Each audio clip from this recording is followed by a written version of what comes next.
I definitely have a sermon illustration, for lack of a better word, about how artists observe things and how it relates to our walk with Jesus. That Mm. Talk to us about that.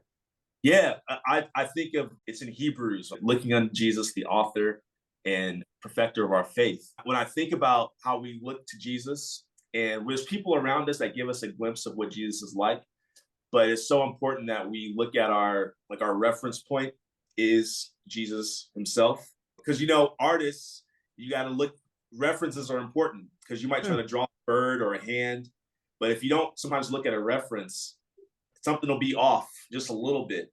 And a reference check actually helps you make sure the thing is rightly aligned.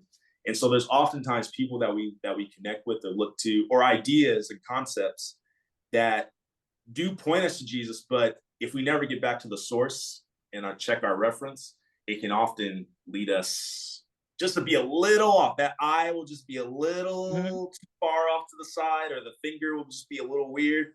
And checking the reference will actually put things back in place. So that's kind of like my art sermon that I have not given or read Okay. or done yet. But the idea is to show them, like, hey, you can draw a lot from memory, paint something from memory, and do pretty good.